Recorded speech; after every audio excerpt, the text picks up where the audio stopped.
Hey everyone, I'm Taylor Martin with Android Authority, and about a year and a half ago, I had the bright idea to install a Nexus 7 in the dash of my FRS.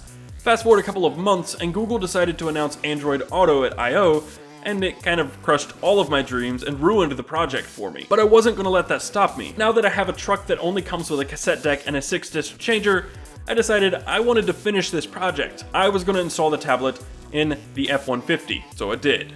This is how I did it. Like I said, I originally installed this very Nexus 7 in my car last year and ultimately removed it to reinstall the original head unit. Plus, aftermarket Android Auto head units are starting to pop up, which provide just as sleek an appearance. So why do this again? Why not just go the way of Android Auto and call it a day? Well, for one, Android Auto head units are kind of expensive, and my truck doesn't have a true double-din head unit slot.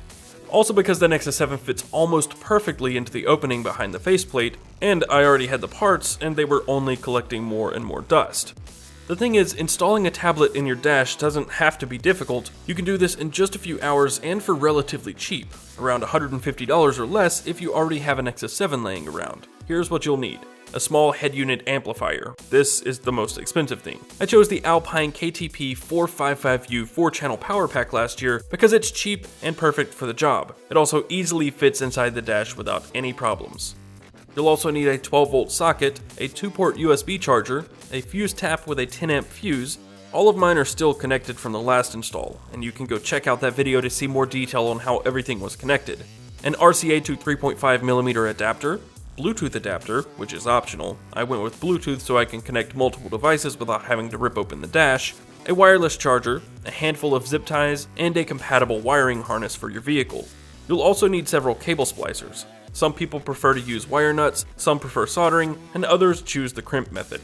Any will do.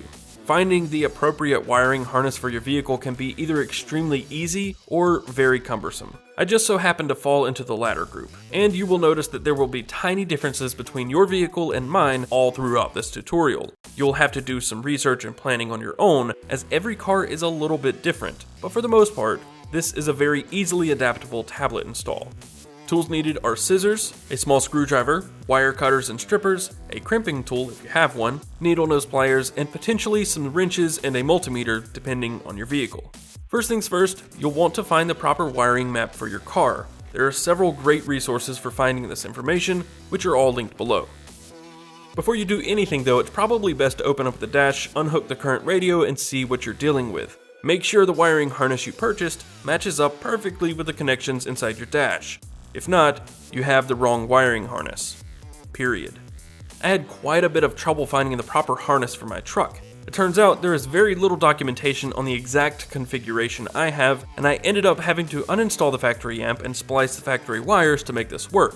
There's a very good chance you will not have to do this, but no promises. If everything matches up, you're ready to start splicing. Use the color codes on the wiring harness packaging to match up the wires from the head unit.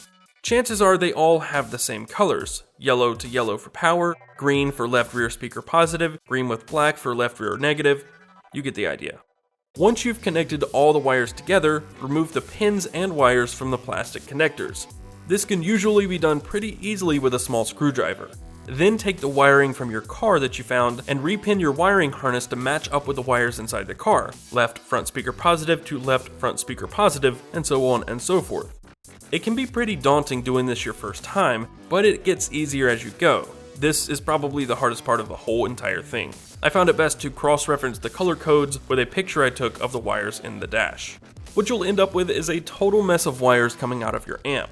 Just use a few zip ties to clean it up before it gets tangled. Next, you're going to want to test it out. Remove the stereo from your car's dash, disconnect all the hookups, and attach your new wiring harness in the amp.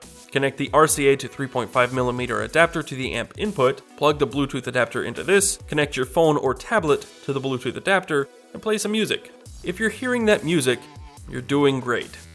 Next, you'll want to wire the new 12-volt socket into the car's internal fuse box, which usually resides underneath the steering wheel. Remove the cover, reference your owner's manual, and find a 10-amp fuse that is only powered when the key is turned on. Otherwise, your tablet and Bluetooth adapter will constantly drain your car's battery even when it's off. To do this, first ground the negative wire from the 12-volt socket. Any exposed frame of the car will do. Then remove a 10-amp fuse from the fuse box, insert it into one of the empty slots on your fuse tap, insert an additional 10 amp fuse into the fuse tap, plug the fuse tap into the empty slot, plug in the car charger, turn the key, and look for any signs of life. If the car charger works with the ignition off, look for another fuse to tap. After you've found a fuse you can piggyback off of, permanently ground your 12-volt socket's negative lead by finding a random screw and screwing it into the frame somewhere. And find a nice, convenient, and hidden location to attach the new power source. I fortunately have a covered panel in my floorboard that's close enough to the head unit that I can just leave it there. Drop the two USB cables from the wireless charger and the Bluetooth adapter through the hole in the dash down to the car charger and plug them in. Next, look for a place to semi-permanently attach the Bluetooth adapter. I drilled a hole in the side of a small unused compartment under my steering wheel and used some Velcro to attach the adapter. Then you want to do a little more cable management. Secure the amp inside the dash with some zip ties and attach the wireless charger to the Nexus 7. I originally wanted to use Velcro for this, but it was too thick and the Nexus wouldn't charge through both sides of the Velcro. So I used some double-sided foam mounting tape instead. The final step is mounting the tablet inside the dash panel. For this I'm using some Sugru, which may not be the most polished option, but it is a nice temporary fix until I can find something more permanent. Plus I want to be able to remove the tablet so I can do upgrades or tweak it overnight, rather than letting it sit in the truck all the time.